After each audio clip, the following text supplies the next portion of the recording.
I'm interested in doing here is I could see just continuing to do a little bit of a wider commercial side, like, and I'm thinking more like food truck tonic type of taco, street taco, ramen shop, something very, very small. So with maybe some outdoor, fire pits, places where people can congregate and meet. So this is kind of an amenity. If we can get a density to the rest of the residential. The way to build the residential, as you can see from the drawings that I have, if you switch to one of the other drawings that I provided, is I've tried to make it so that it's oriented towards the sunlight, make it so that we create spaces in the interior of the residential, make sure it's well lit. But the issue that we're going to have is when there are lots with setbacks, integrated utilities, giving emergency workers, fire trucks, ambulances, making sure that we, and I'm going to have to sprinkle this, depending on what kind of, what type of construction we use. So there's a lot of complexity that is going to take a long time to figure out. We also, if you guys haven't been tracking lumber prices, it became cost prohibitive to build in Anchorage over the last 18 months, partially because of this price of commodities. I've been watching them recently, they have come back down, they need to come down a little bit farther. But the inverse of that is, as you guys all know, the interest rates have gone way up. It was much easier to get a deal done when we were borrowing at 3 3/4 for a 10-year permanent loan, as opposed to today, closer to 5.5%. To the extent that the leverage on this thing becomes difficult to get, or you can't underwrite, doing it within a confined period of time makes it even riskier for someone like me to put my savings and my time at risk. So all of this, all these moving pieces, coordinating on this, amazingly complex.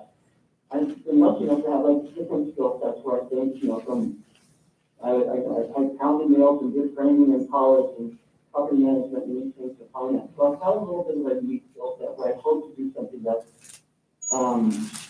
enhancing to the community, because it is my community. I have a house on, in Sheridan. I love being able to walk by those places where we can all hang out. But the concept is creating communal spaces where you have rooftop decks and patios that orient to the southwest, where there might be a place where you meet someone for a beer, or walk over to the green space over to the east. So the drawings I put together, these are drawings that I did. I did not hire a professional until I know that, we have a cooperative spirit on the other side. I want to make sure that, we provide green space, but we also know that we need to provide housing. And that housing is a complicated process. And I'd like to make sure that I have the community behind me to say, yeah, it might not be our first choice to have housing, but it is an acknowledgement that we need it. We need new housing. So I recently went to Sweden. It was with the developer here in Denver. What we went there for was to study mass timber, cost-oriented timber, looking at ways that you can use more sustainable material, because as you might not know, concrete is not good for the environment. Steel is very heavy. There's issues with construction materials. So the Scandinavians, as far as efficiency and use materials, are way ahead of us. The closest place might be able to get this might be British Columbia, because there's other material, other people are milling this stuff. So I need to spend the next 6 or 8 months learning more about it. The Bill and Melinda Gates Foundation just built a building called Lakeview in Kirkland, Washington, overlooking University, over Lake Washington. Very expensive, but a beautiful product, and they did get a premium for it. So there are people that even both in Montana, they're doing hybrids across them and timbers. But the industry's just figuring this out, and the building department is now learning about it. So you have to understand the fireplace behind it. Because, mass timber doesn't. It chars on the outside, and understanding, what type of sprinkler systems and fire protection systems you need, as far as make sure that they're safe. My goal is, as I travel and learn, and these are just some costs, these are things that we're learning, to figure out if there's a way to solve the housing dilemma in Anchorage. Will it work on this side? I think it will, because I do own land, got around 9 or 10 acres in Midtown that I've been also trying to figure out how to work, but it's not got its own complexity. This one here has definitely got some side issues with how narrow it is, But at the end of the day, I think the location is, you know, it's a nice location. I think people will want to live there if they've got a product. And the goal is, I think, is to create a product that complements the beautiful parks that we have. Because we can get people to move to Anchorage to go to Kincaid and Hillside and to the mountain biking and skiing because, you know, it's reasonably priced. But finding them a place to live where they say, yeah, I feel safe and this is a beautiful place compared to, you know, the lower 48, that doesn't exist. So my heart has been trying to make my hometown a place where we attract young people and we create these nice little community environments. But I'm not doing this to get sideways with my neighbors. If you choose not to allow this end to be sold, I will be heartbroken. But if you do choose it, I'm going to do my best to make sure that this is something that's enhancing and integrates newer technologies and newer materials. And anyway, I'll leave it there. You know, if you, I mean, I've got a lot of features on kind of rugged integration and things places that traveled recently, but you know, the scale needs to be appropriate, it needs to be mapped correctly. But at the end of the day, we build a nice product, hopefully it stays full, and that would be my goal. So there's my talk. There's something else you have a question. Thank you, Mr. Brooks. Do members have any questions? Ms. Zalatel? Thank you. Thank you for being here with us today, Mr. Brooks. So I heard your pushback on a reversionary deed restriction, and I'm loath to give up that idea because one, the need is now, but I also recognize the need for you to be able to make your project work and pencil. And one idea that could be possible is if there was authorization for a long-term close where the entitlements could all be settled prior to the closing so that by the time the property transferred, you would be in a position to know if there were any of those, you know, roadblocks where with zoning or platting or whatever the various things are, would be in your way, or they would have already have been settled. Would that be something that would make more sense to you? Or, you know, can you talk about whether or not that makes any sense in the context of what you're hoping to accomplish?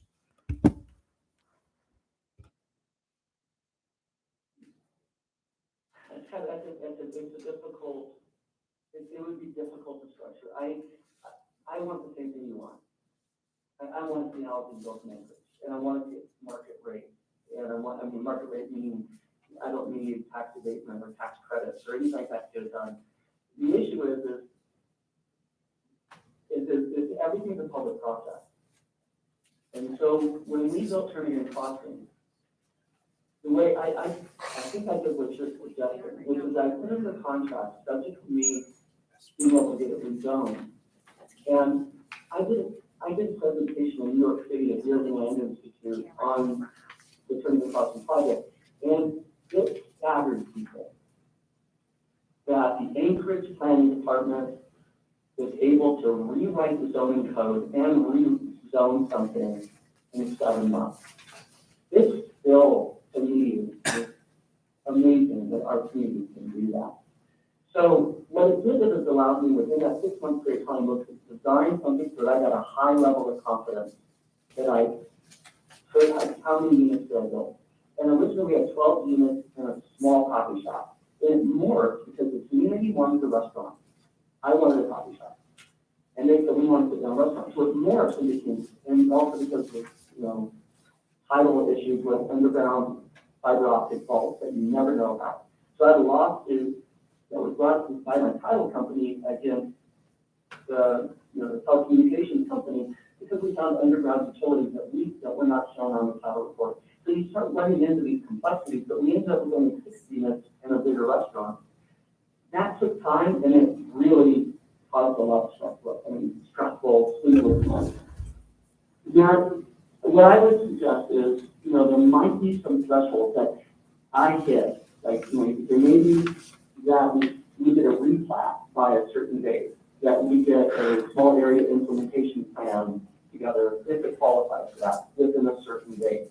But those dates will need to be extended out so that they will allow, but we never stop. Okay, I'm sorry, I don't mean to interrupt, but I think the thing I was suggesting, that the entitlements actually get resolved prior to close, would address these roadblocks that you're suggesting exist in projects right now. Or is there a disconnect between my understanding and what you're saying? Yeah, the disconnect is that you can't control like materials, costs, and interest rates. Those things are critical pieces of making a deal viable. So I might get my entitlement, say it takes me 18 months to get my entitlement, including a rehouse class, if it's necessary. And then during this process, interest rates are, you know what they've been historically. But if they start going up again in commodity prices, it makes the deal unfeasible. And at that point, I spent, and that doesn't mean I wouldn't walk away from the project. If I can't do it, I'm willing to cut my losses, but I want to make sure that if there's unforeseen circumstances, that I've got the ability to, to extend this, provided I still think I can make it work. So anyway, if we could remove that and make it part of the purchase and sale agreement that I cut with the municipality, I think that's a more appropriate place to put it. If Adam's not going to let me take this off, he wants this on the tax roll as soon as possible, and I get that.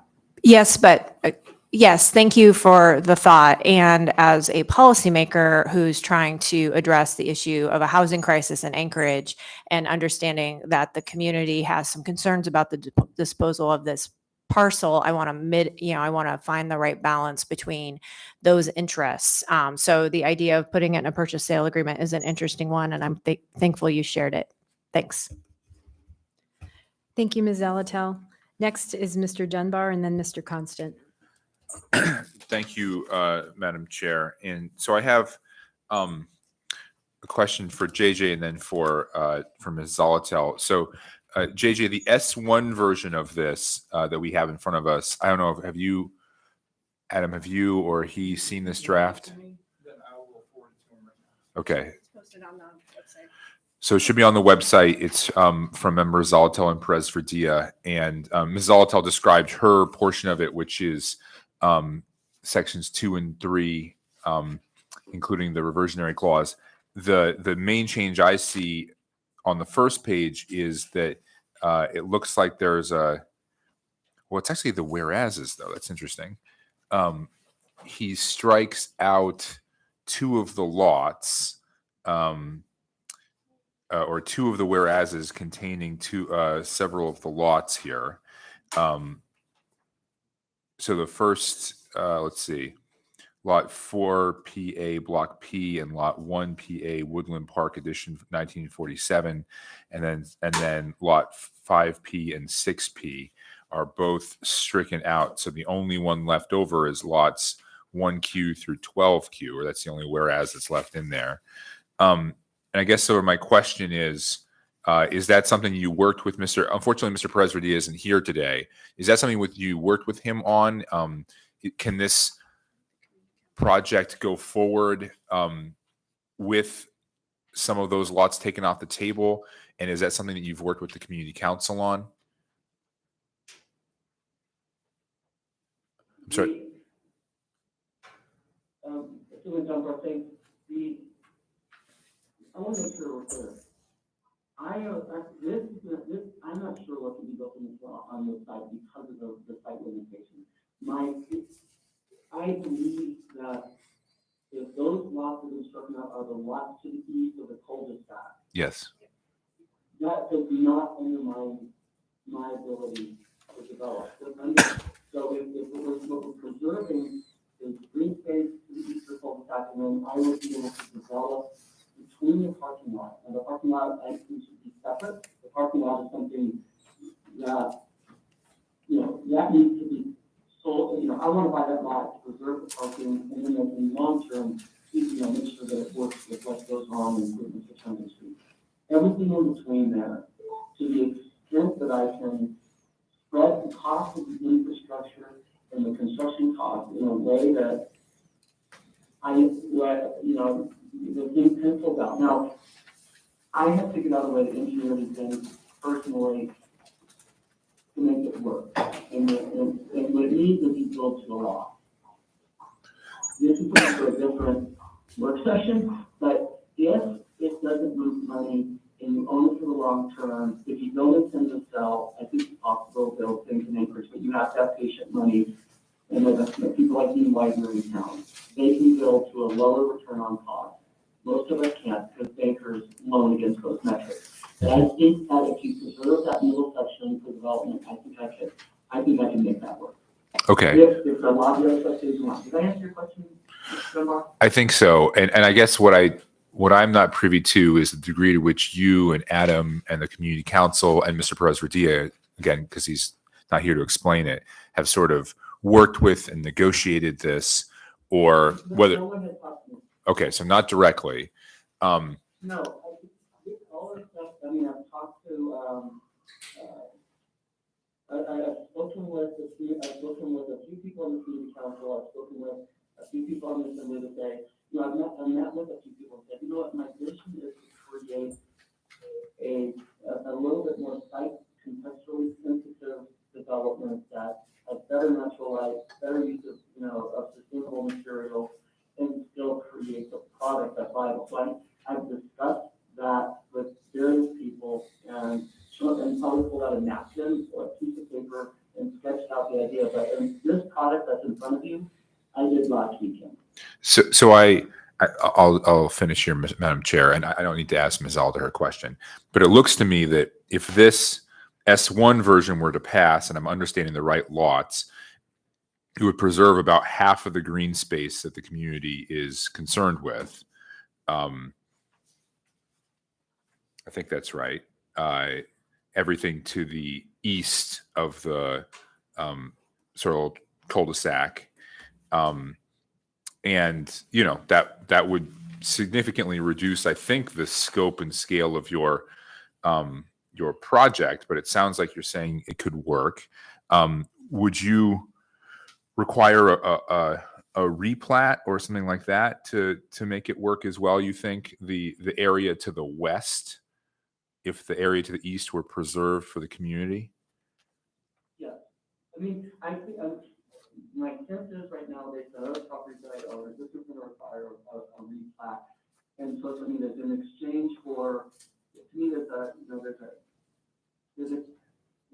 a way to create cooperation between, the people that want to preserve green space and the people that need housing. You got to make it work together so that the replat is also part of the bigger picture if it's necessary. But that takes time to sit down with all of the people at the building department to see what they'll allow. If I go to the building department and they say we need wider, different access points that undermine the design of the project, that in turn underlines the value. Okay. But I think right now with that size in the middle, I think it's possible to make that work. Okay. Thank you. Thank you, Madam Chair. Thank you, Mr. Dunbar. We will go to Mr. Constant next, and then perhaps hear from Ms. Brawley after that. Thanks, Mr. Brooks. A couple questions in small bites. One, do you use the land, if you have it, as a collateral asset or as a way to leverage financing to bring to the project? Wow. Yes, of course. Right. So that's the easy question. But the harder question is if the collateral isn't enough, is the bank going to look at my personal asset. Right. Absolutely. Most construction lenders are going to look at me and say, if your deal fails, we know where you live. Right. I get all that part, but it is an essential element in the financial stack to get some leverage off the land, right? Correct. Right. So then my real question is, if there is some delayed closing or some reversionary clause laid onto the land, does that inhibit the ability to use the land for an asset? Yep. Yeah, I didn't think about that, Chris. If I went out and got a construction loan, and let's just say for conversation purposes, that this is a multi-million-dollar project, and my construction loan is 50%, my construction lender is going to make sure that they've got a direct lien on the land, so that they've got collateral against what they loaned to me. Right. So if there is some cloud on the title, then it becomes not asset that you can use to leverage to make the project successful. I just want to make sure people heard that. And that's how I understand it. It's probably an important facet to think about when we contemplate approval of the substitute version. That's right. Thank you, Mr. Constant. Thank you, Mr. Brooks. Do members have any other questions at this point? Ms. Brawley, would you like to come up to the table? And I understand you have some feedback for us.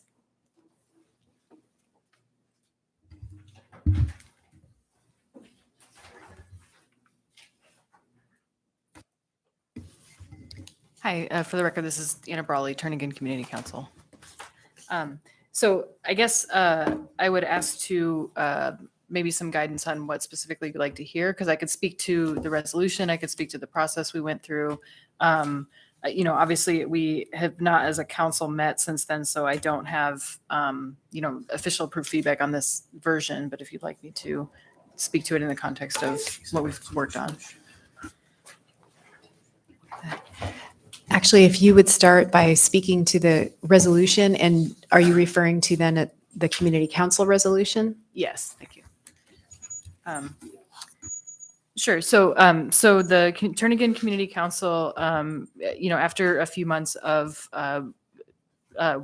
hearing from Mr. Trombley and speaking with Mr. Brooks and conducting community outreach, especially in the month of May, we developed this resolution. And so it was passed at our June 2nd meeting and provided to the Assembly.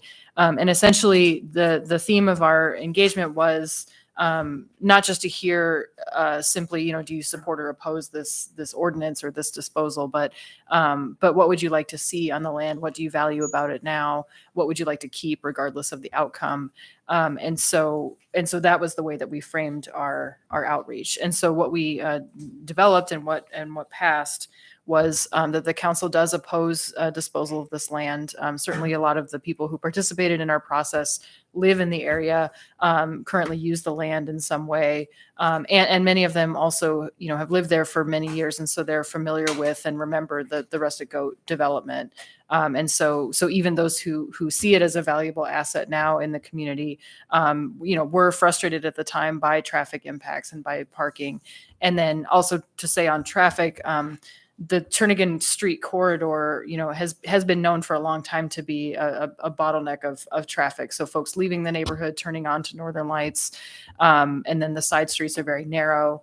There is really no way to park on Turnigan Street itself. And so that's kind of an existing set of issues that the Community Council and others have prioritized for a long time. So for example, there is a design and there's a proposed upgrade for Turnigan Street that has not been completed yet, that was designed about 10 years ago. And so that's the context of us asking for something like the traffic study. So not an impact of this development, but just to understand and put data on the traffic issues that exist there now. Because we've heard anecdotally, but if there was a study, it must have been done during the design process many years ago now. Thank you, Ms. Brawley. Do members have questions? Mr. Dunbar? Yeah, I guess I would ask Mr. Trombley, if the administration has any response or thoughts on what Ms. Brawley just shared.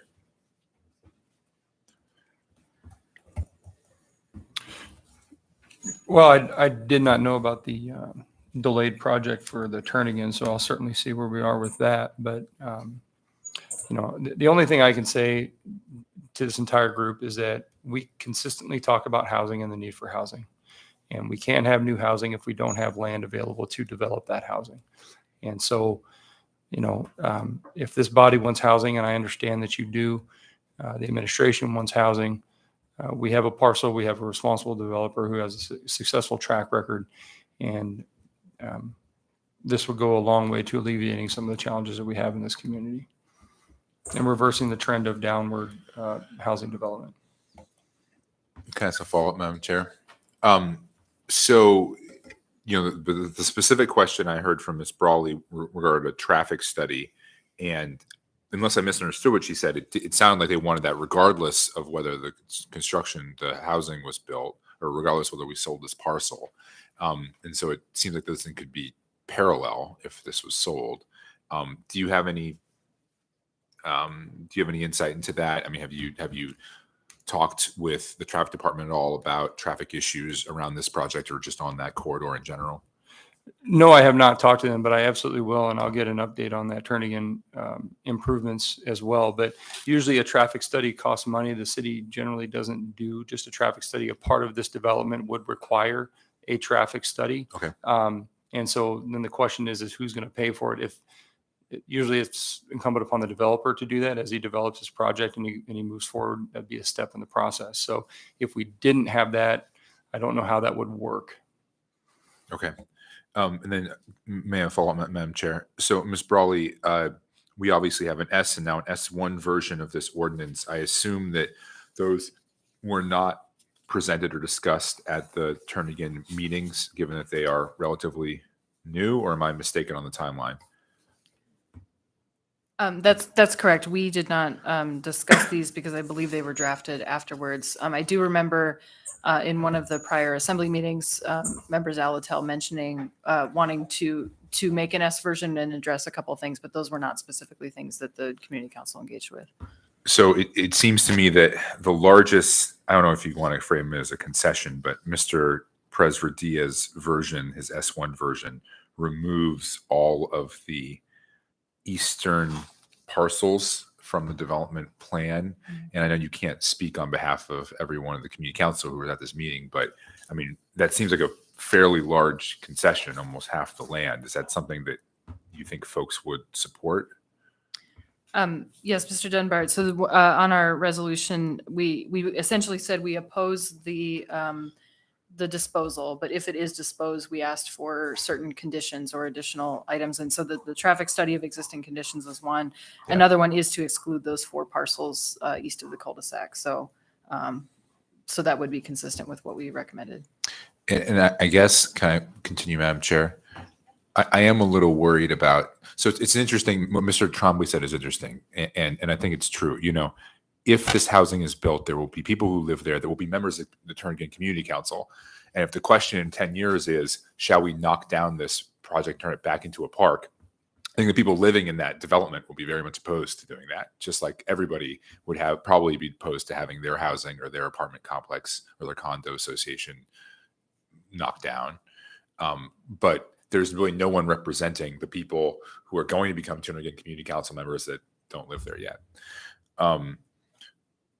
But I want to respect some of the desires of the community, and at the same time, I also kind of want to make sure that this doesn't get caught in an endless cycle of us fighting about this. And so, let's say that this passes here, or I'm sorry, this S1 version passes, and all the easternmost parcels are excluded, but it requires a replat and some other actions to get the housing online to the west.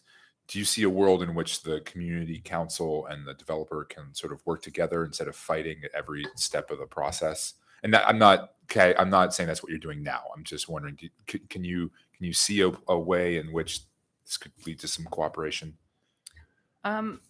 I believe so. I mean, it is true that we tried to cast a wide net in the neighborhood to get involvement, but all community council actions are the result of the people who show up. And so the majority of people who showed up live in that area, have concerns about traffic, that are regardless of this project, and enjoy that green space. And then there were others, some who live in that area, some outside, who answered the survey or contacted me directly or spoke in meetings and said that they did support development there. So I think it's important to recognize it's not universal opposition. However, certainly there are many people who do oppose it, and they would be motivated to participate in that way. So I think there is a path where we could essentially serve as the, I guess, facilitator or convener, knowing that there is a diversity of opinion, knowing that there is, several people who do, or many people who do oppose it. So I think it is possible. And I think it would just be incumbent on those who are interested in seeing housing in the area also participating in the process so that they're heard. Can I ask one more clarifying question, Madam Chair? So for the community council, were you asking for, and I apologize, I don't have your resolution in front of me, but were you asking for, whether in the resolution or later, a sort of current like a current conditions traffic study or an impact traffic study of the development? Thanks. Yeah, we were asking about current conditions. I mean, certainly wanting to know what the impacts would be, but given that there's no plan and given that we've heard loud and clear that there are traffic issues in that area now. Okay, thank you, Matt. Thank you, Ms. Brawley. Thank you, Madam Chair.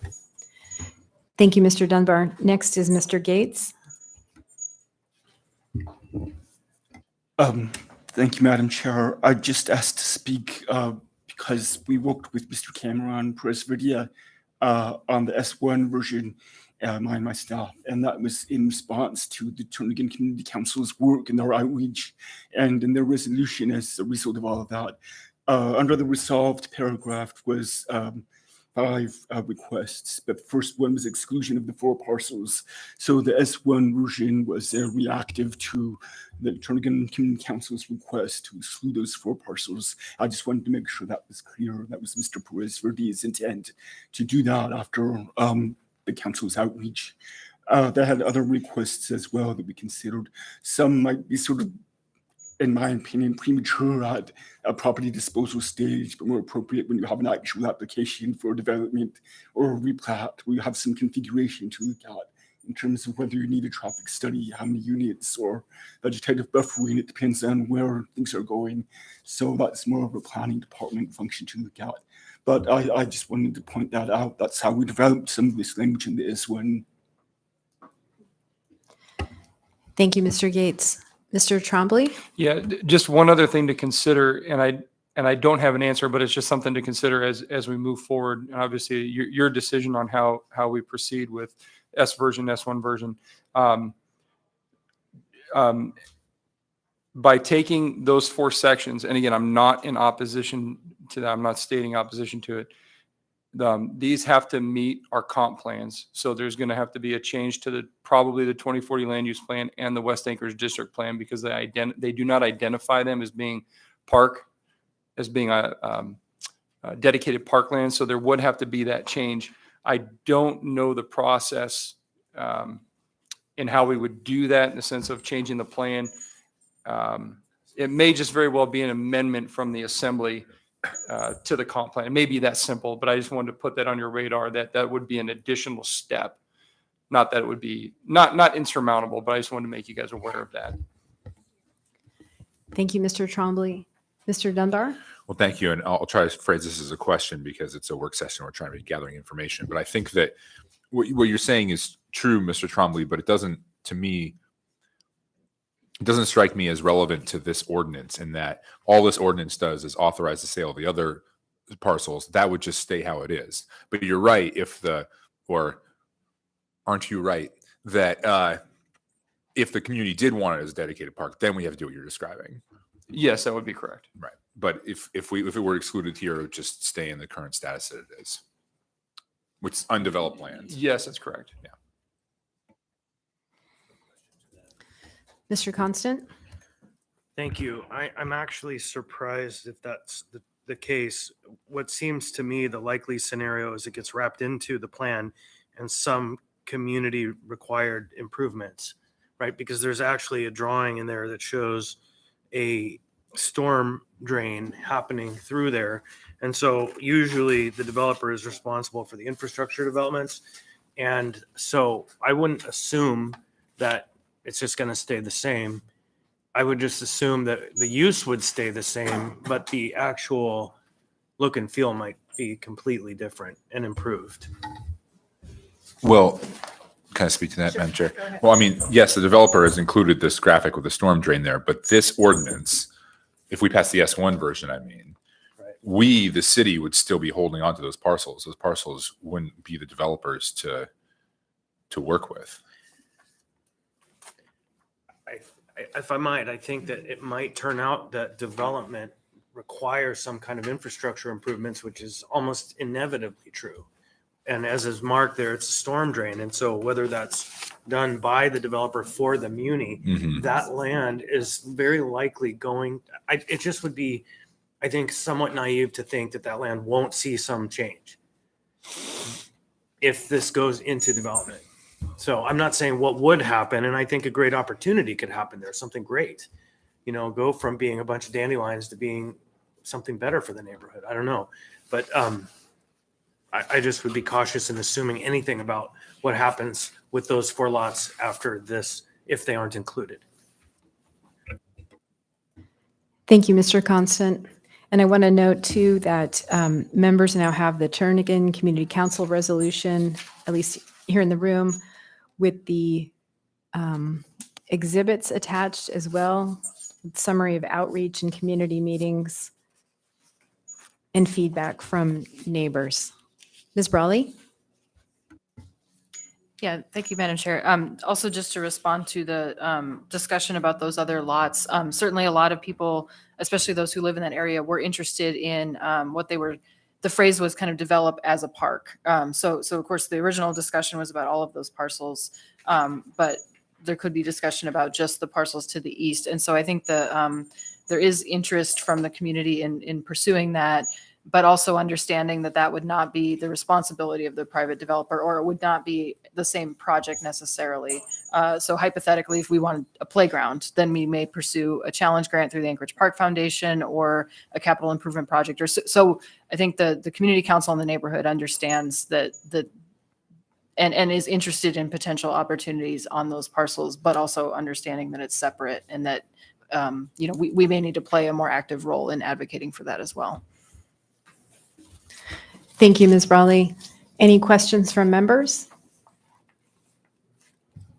Okay, before we wrap up, I do want to note that this item will be on the June 21 agenda, the regular meeting agenda. It is item 11D. And before we close, I just want to see if Ms. Brawley, Mr. Brooks, or Mr. Trombley have any other comments or anything else you want to share? Ms. Brawley, anything? Yeah, just to say thank you for holding this work session and letting us participate, and for giving the opportunity to collect community feedback and have a dialogue before the vote. Thank you, Ms. Brawley. Quick Miss- point of order. Can we check and see if the stream is working? I just got an email that said the stream stopped working at 8 minutes.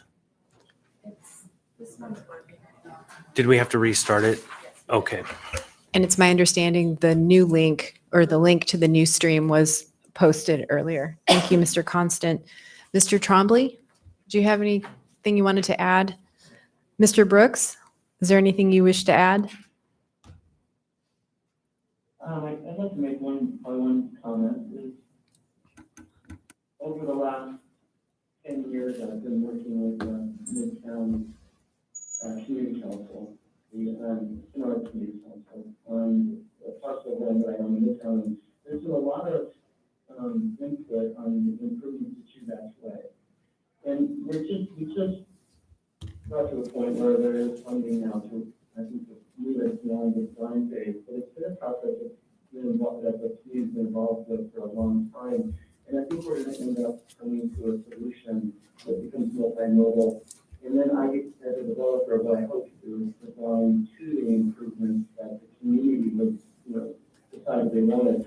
I'd like to believe that Turnagain will do the same thing, because Turnagain Street has been on the community council radar screen for at least 10 years. To make it the areas to the south does improve. So if we can start, get really engaged on getting those improvements, then I can design to those improvements, which might improve some traffic mitigating measures. So besides that, there's nothing else I can add, but thank you very much. Thank you, Mr. Brooks, and thank you all for being here today and being a part of the work session. We have one final work session today for members that starts at 3 p.m. on the purchase of emergency shelter systems. Otherwise, everyone have a nice weekend. We are adjourned. Thank you. I've never been contacted about the Midtown plans. Ever.